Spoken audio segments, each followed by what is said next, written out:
سلام علیکم بفرمایید. سلام علیکم. علیکم السلام و رحمت الله و برکاته.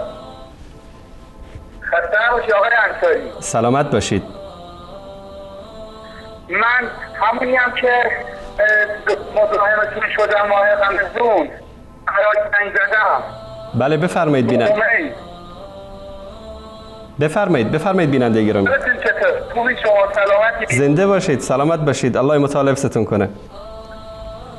آقا من زنگ بهتون اولا خبر بدم که الحمدلله خیلی از افرادی که دور و بر ما هستن همه موحد شدن. الحمدلله. تو عراق، تو آشتیان، همه اینا نرسید. الحمدلله. الحمدلله. بعد این تو عراق هم خیلی مزاحم ما شدن. پدر و مادرم و اینا عراق بودن، خیلی کشوندن چون به خاطر اینکه داستان سفر بود که خیلی ما رفتیم زیر سوال. ولی ما به الله تبارک و تعالی دل خودمون رو بستیم، دلمون رو بستیم به دریا. حتی من دلم به این گفت زنگ نزن، خودتو معرفی نکنید. گفتم نمیترسم، من هم مثل این بچه کردستانی که احسامش کردم، من هم یکی مثل اونها میشم. الله اکبر. خاطر الله متعال اصلا هیچ کدومشون هم نمیترسم.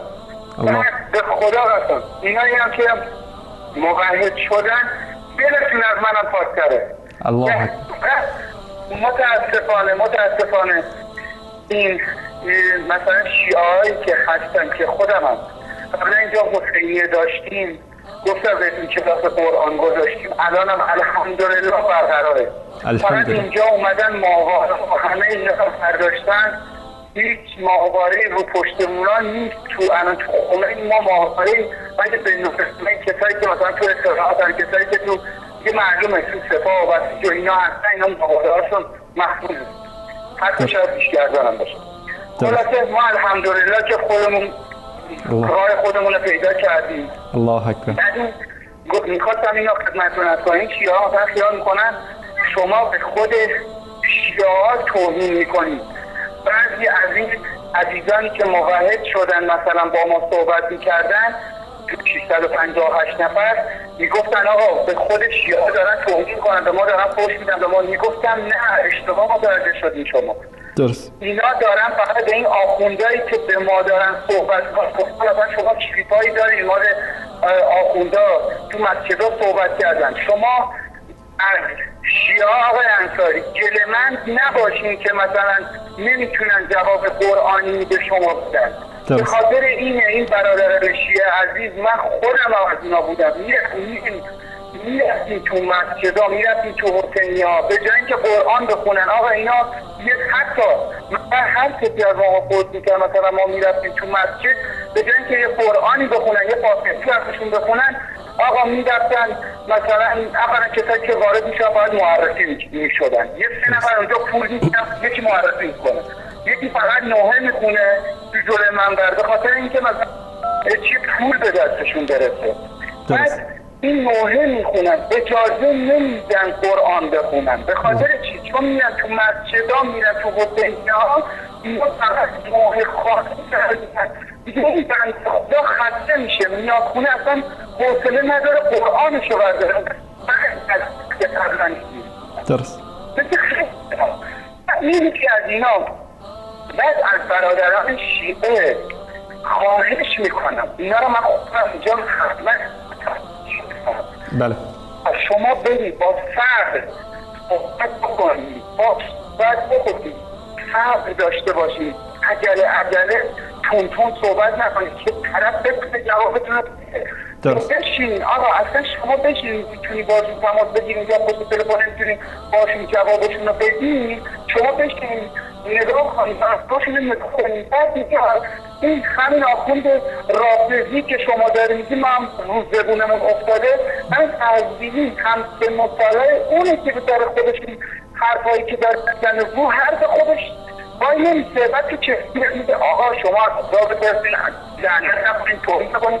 یه کلیپ بگیرن یه توهین، اصلا کلیپایی که شما دارین توهینایی که کرده اینا هیچی تو تلویزیون‌های ایران اصلا شبیه مستجار هر کجاش که میگه آقا یه آخوند داره ساعت یه حرفی میزنه که اصلا به درد نه خانواده میخوره نه به درد یه جوان نه به درد کسی میخوره. بعد اینا اومدن هر به خاطر این چیه مثلا میگن یهودی و وهابی و اینا رو شما به ما، به شما یعنی من، یعنی من نوعی داره تلفظ میکنه به خاطر پولشه، به خاطر اینکه بازار اون بسته میشه، به خاطر اینکه دروغی که اون بی‌سواده نمیفهمه اصلا خودش نمیفهمه. من توهین هیچ کدومشون دیگه نمیکنم چون خیلی از برادران شیعه گفتن توهین میکنن. من بعدمون گفتم نه آقا این آخونده رافضی شما بشید پای منبر ببین آقا این داره چی میگه، الکی میگه امام حسین فلان، خدا شاهد امام حسین رضی الله عنه اصلا اینجوری نبوده که میگه، درست با غیرت بوده، با جرأت بوده رفت میدان جنگ.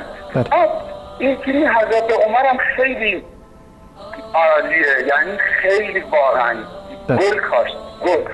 مثلا قبلا میگفتم آقا چرا این سنی ها، من خودم به شخصه تو سربازی گفتم میگم آقا مثل شما که واقعا نعوذ بالله مگه عمر واقعا حضرت عمر رضی الله عنه اینجوری بود؟ اینجوری نمیگفتم، یه تلفظ دیگه میگفتم واقعا اگه پس چرا شماها اسمتون عمر میگفت به خدا اصلا آقای انصاری یکیشون من کشید کنار گفت به خدا من پدرم اسمش عمره، وقتی میره تهران کار میکنه کارگری میکنه جرأت میکنه بگم بهش عمر، گفتن بهش علی، گفتم خب چرا؟ گفت بابا ما 5 تا بچه داریم، میگه اگه من یه بلایی به سرم بیارم بچه ها مو چیکار کنم، بچه های ریز درشتم.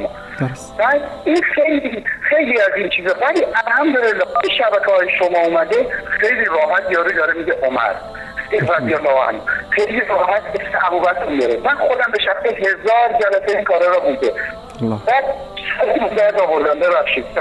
زنده باشید. برادر عزیز شما یک عدد تعداد موحدین رو فرمودید فکر کنم 658 نفر، درسته این آمار؟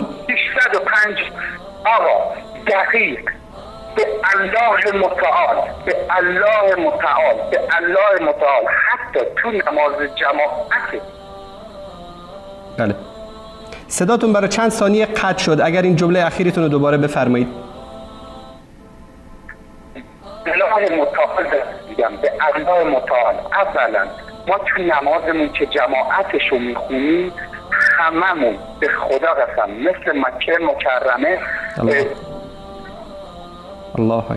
صدا میاد الان؟ بله صداتون داره میاد. صدا میاد؟ بله. تو مثل مکه مکرمه چپی میدازیم رو سرمون به الله نماز میکنیم. به الله متعالم من خودم آمارشون در حالا بتونایم چه میدونم تا هر که میشناسم بابا میشناسه خانواده هاش بله نه بگم 658 تا خانواده، نه 658 نفرن اینا، نه خانواده نیستن، مثلا خانواده 4 نفره، خانواده 3 نفره، خانواده 5 نفره اینجوری هست. ولی به الله قسم تو آشتیان تو خونه 658 نفرن که منو با داداشم خواهرام میشناسن. الله اکبر. الله اینم یکی اینم همیشه هم بگیم اشهد ان لا اله الا الله اشهد ان محمد رسول الله. و یه چیز جالب، من این یادگاری هایی که قبلا باسان میترز نوشته بودن بچه های اهل سنن تو خدمت تو دانشگاه ایمانی نوشته بودن برام آدرس تو دفتر خاطرات اینه گفتم شماره تلفن خیلی هاشون هم گیر آوردم الحمدلله. فقط ایشون هم ما رو مثلا اگه از یه جایی مثلا حتی از یه برادری از سننده تشریف آورد اینجا، حالا اسمشو گفت اسممو میتونیم اسمشو نمیگم، یه برادری از سننده تشریف آورد اینجا وضو گرفتن دقیق رو به ما گفت. الله اکبر. ما آموزش داد، حتی هم گفت تو نوبت دیگه اون دقیق وضو گرفتنش رو به ما گفت. ما که مثلا وضو قبلا میگفتیم مثلا سربانی یه مستی کشیدیم از زدمون یه دست میشدیم دست راستمون دست چهار نفر بگیریم، بعد بالاخره همون یه وقتی سرکاری که چی میرفتیم. واقعا نشن. بعد یک چیز خیلی جالب هم پیش اومد با همین برادر، مثلا شاید خودش هم نشسته باشه پای تلفن، چون من تلویزیون، چون من بهش هم زنگ گفتم میخوام ایشون به من یه چیزی جالب گفتش، مثلا زمانی که یاده که مثلا تو خیلی ما بحث می‌کردیم گفتیم آقا ما بیاین پشت سر شما نماز بخونیم، گفتم شما میگه آقا وضوتون کامل نیست. چرا اینا رو به پدر و مادرها که به ما آموخته بودن به ما گفته بودن ما نمی‌دونیم ما رو نمی‌دونیم. ولی الحمدلله آقای انصاری این شبکه کلمه رساله حق، رساله فارسی، نور الحمدلله واقعا گذاشت، یعنی ماها رو روشن کردیم. این بازم دارم میگم شاید خیلی از برادران شیعه مثلا پشت دارن نگاه میکنن برنامه را اصلا فکر نکنن مثلا رسال حق، نور، کلمه، رسال فارسی دارن به ایشون توهین میکنن، بگن شیعه فلان، شیعه رافضی. منظورشون مردمش نیست، منظورشون علمایی هستن که یه کار خاصی واسهشون راه انداختن، منظورشون این علما هست. من شرمنده تونم برم در حال معذرت ها دیگه من نمیتونم با این کارتم به شما زنگ بزنم.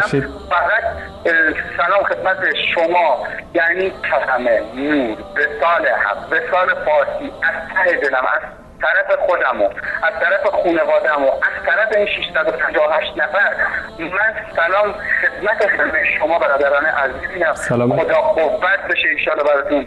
از بچه‌ای هم هستم پشت دستن در کارن دیگه، خدا من نمیدونم دیگه چی بگم، هر چی از زبونم میاد خیلی حرفا دارم میگم ولی دیگه الان همه چی یادم رفتم. ببخشید در حال ان شاءالله به امید خدا من یه بار دیگه خبر بهتون میدم ان شاءالله الله متعال شاهد باشه، الله متعال گردن منو بشکنه. اگه هر حرفی تو کلامم دروغ بوده خدا گردنمو بشکنه. یعنی با خیال راحت شما خیالتون راحت باشه. 658 نفر کسایی که منو برادرمو خواهرمو نمیشناسید این کسایی هستن که اینجوری هم، ولی شما فقط لطف کنید برادر شیعه‌ای که زنگ میزنن دلنگران نشن، چون وقتی میزنن مثل من اول بهتون زنگ زدن روی احساس دارن زنگ میزنن، روی مثلا مطمئن باشید. مثلا این برادر کرجی زنگ زد گفت ببخشید آقا از روی نادری یا هر چیز، مثل ایشون محترم باشن، مثل ایشون واقعا با خانواده باشن که همه با خانواده هستن. فقط این علما به خاطر کار کاسبی های خودشون میخوان دفترشون بسته نشه دیگه همینجوری ادامه میدن به دروغاشون. حتی به خاطر که مثلا توی بخشش این باید باشه، یه بخش دیگه میگه نباید باشه، به خاطر پولش در دیگه که اون اصلا در راه خدا کار نمیکنه، اون در این بخش فکر این هر فکر این دنیا اصلا فکر نکنم، باور بفرمایید فکر کنم اصلا کافر مطلق. من مطمئنم به خاطر اینه. چون اصلا اون دنیا رو قبول نداره. اگه اون دنیا رو قبول داشت اصلا این حرفا رو نمیزد. درست. دیگه منم امیدوارم بازم یه کلمه دیگه بذار یادم نره، امیدوارم که این بشارات لعنتی رو تیکه من ببینید. آمین. تشکر از شما برادر عزیز گرامی. الله متعال ستون کنه. ان شاء الله که نمیش معذرت بخش شرمنده خدا نگهدار شب خوب. سلامت باشید. خدا نگهدار شما. سلامت باشید. من واقعا خوشحال شدم از تماس این برادر عزیزمون، از موقع آخرین تماسی که ایشون گرفته بودن و بعد از اون ارتباطشون با شبکه قطع شد. من همیشه نگرانشون بودم. امیدوارم الله سبحانه و تعالی ایشون و همه برادران و خواهران موحدمون رو حفظ بکنه و الله سبحانه و تعالی به اونا صبر و پایداری نصیب بکنه. شما عمارها، سمیه ها و یاسرهای زمان هستید. شما